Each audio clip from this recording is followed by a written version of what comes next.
eh. Sa may mga kaagin mo bago ka nakasulod sa AP. Well, ang pagpasok kasi sa AP Search hindi madali eh. Kasi maraming mga pagsubok sa buhay. Unang-una, yung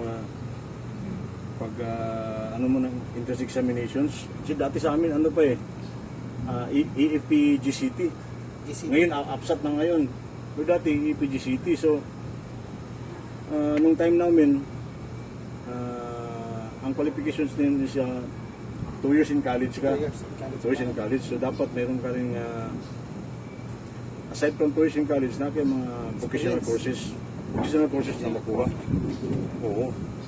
And then, maraming mga trials like yung pag-exam mo. Then, kasi sa amin, sa special forces, ang quota lang namin noon is 50. 50 lang quota sa special forces Regiment Airborne Philippine Army. So, doon sa 50 na yun, kung makikita mo, towards yung mga nag-apply. Marami. Yeah, I think almost, siguro, pag hindi ako nagkamali, siguro kulang-kulang mga 1,000 yung mga aplikante. O, pero yung kukunin noon is 15 lang. 50 lang, 50. 50 personnel. So, pasortihan na lang. So, yes, pasortihan. Saka dati kasi sa amin, walang ninong-ninong sa amin eh. Bakit? Walang backer. So, hindi ko naman sinasabi na yung mga ibang recruits is may mga backer. Pero, iba kasi sa PNP, iba rin sa AFP. Sa AFP talaga is pagkakalong kulang backer. So, kung nakapasa ka sa entrance examinations, dadaan ka pa ng maraming exam eh. Kasi nag-exam kami noon, way back 1993. Doon kami sa GHQ, sa OTAG. Kung alala mo yung OTAG, sa Camp Aguinaldo yun. Anong year ka ba nakapasok sa UP, sir? Well, nag-take out kami is 01 August 1995. Pero nag-start ako nag-apply is 1993. 1993. Oo, sa Marines pa ako noon. Waiting list ako ng Marines. And then, Marines ka pa dati? Nag-ano sa Marines? yes, nag-apply ako sa Marines dati. Then, waiting list ako sa Marines. And then, after noon, na-postpone yung take-out. So, pagka-postpone ng take-out, lumipat ako sa ASCOM, sa ASCOM, Army Support Command yun. Then after ng waiting list ko sa ASCOM, napunta ako ng Special Forces. Doon sa yung dating regiment sa Fort Bonifacio, Makati, sa libingan ng mga bayani yun. So andun, nakita ko ang daming mga kasama ko ng mga aplikante. Ito bang isip at saka Rangers, ano? Hindi siya parehas ng training na? Siguro, ang isip sa Ranger kasi, iba rin yung sa Scout Ranger. So, napag-usapan pala natin kasi that is we're talking about the regular schooling. So, kung Scout Ranger, they're expert in combat maneuver. Then, ang duration ng training nila is 6 months lang. 6 months. Then, plus 1 month is mission. Unlike sa Special Forces, kasi we have 5 field of specializations.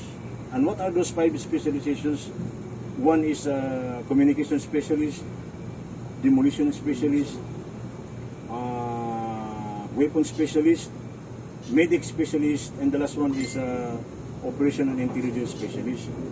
So, first phase is the basic phase, then second phase is the specialization, and the third phase is the combat maneuver na or advanced phase na. Advanced phase na yung planning na ng mga plano na para sa operations. So, 3 phases yun. And that is almost 1 year. Then plus another 1 month is mission. Pag hindi kayo naka-recover o nakabangga, I mean, ibig sabihin hindi kayo naka-encounter, yeah. So, hindi kayo magiging graduate. So, additional 15 days para talaga maka-graduate kayo. Maka-abulgo talaga, maka-encounter talaga. And maka-recover. So, yun ang ano eh. Hindi pala basta-basta makapasok sa... Napakahirap. Napakahirap lalo na sa Special Forces. So, yun nga, balikan natin yun. Pagka nakapasa ka na sa examinations, dadaan ka na ng physical examinations naman. So, yun undergo physical. So, lahat yan, from head to foot yan, ini-examine ka. So, kung magaling ka sa admin matters, yung matalino ka, pag mayroon ka namang sakit, o sasablay ka doon. Ba, may sakit ka sa baga, may sakit ka sa puso, Hipa, no? may hepatitis ka. Sa hepatitis, pwede pang gamutin yun eh. Bibigyan ka ng time mo, pero yung mga heart diseases, yung mga lungs diseases, so hindi talaga makasurvive na sa training. So, dinidiscourage nila yan. Then after that, dadaan ka na ng physical fitness test, ng PFT. 50. So, you will run for about 3.2 kilometers run yan. Then, merong passing time yan. And then pull up, 8 passing sa pull up, then sit up, then push up. Then 3.2 kilometers run. So, ang hirap ng dinaanan ko. Nandun na yung wala akong pangkain sa sa tanghali o sa kwan. So, pupunta ako doon sa kitchen, tulong-tulong ako, strike ako doon, and then para makakain. So, yun ang mga yun yung mga Ilang taon ka sa service sir? So, ako naman is Ako ka nagretiro? 21 years and 8 months lang ako eh. So, with that length of service, 21 years and 8 months, marami rin akong dinaanan. Marami dinaanan kasi almost all my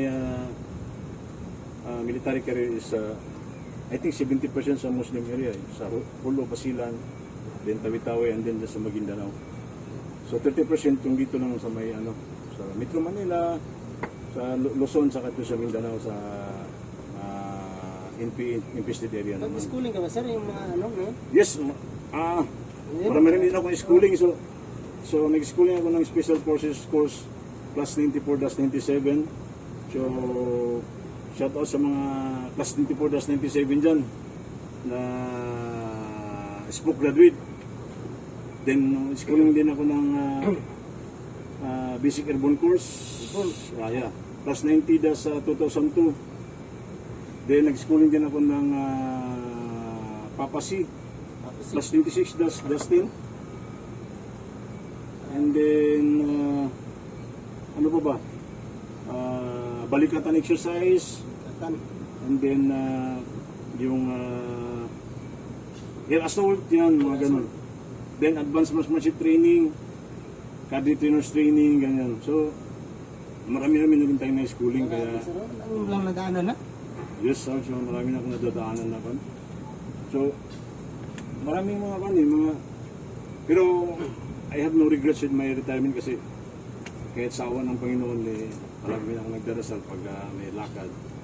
Sa awa ng Diyos, marami akong naging inkwentro, pero hindi na sa pagmamayabangan, baka sabihin ng iba na tropa natin, mga kapatid, sergeants, and officers and men sa AP. Nasabi ko lang yun, pero hindi ako nagmamayabang. Hindi natin sabihin yung basta nakasubok na ng mga inkwentro, so papasalamat ako dahil nakapag-retire ako na wala akong tama. Hindi katulad ng iba na minsan malungkot sila kasi nag-retire sila, wala silang paa. Minsan may tama dito sa kamay. Yung iba naman nag-retire na yung tinamaan minsan ng mga sakit like yung malaria, yung akit na malaria. Ano tawag yan? Yung falciparum. Kasi masisira ng ulo yan eh. May mga times na masira ng ulo lalo kung malipasan ng gutom yan. So, yun. So, special mention, papasalamat din ako sa mga COs ko dati. Like sila ni Captain Peña. So, then, tapos ngayon is Major General Peña na. And then, sila ni Major Dalmas. Ngayon na siguro, mga general na rin sila. Shout out sa inyo sir. General Macario. General Maki, sir. So, Maguindanao kami. Sa Sultan sa Barangay sa Maguindanao. Colonel De La Cruz, so Captain De La Cruz din nung araw na yun. Then may First Sergeant, Snappy First Sergeant, pinaka-snappy si Mad Max, Master Sergeant Madato, Mad Max. So ninong ko pa sa kasal yun. So yun, nakalimutan ko na yung iba eh. Kasi Yun na yun lahat sir. hindi pa naman siguro yun, pero based na siguro sa nakatatak sa utak ko na, ano ba, nakalimutan ko na yung iba eh. So yung mga nakasama ko sa serbisyo, yun, dati mga NCO. So maraming salamat kasi kayo yung mentor ko eh. So yung mga juniors ko rin na ngayon siguro sa major na salamat din sa inyo kasi you're part of my military career. So yun ang nadaanan ko eh.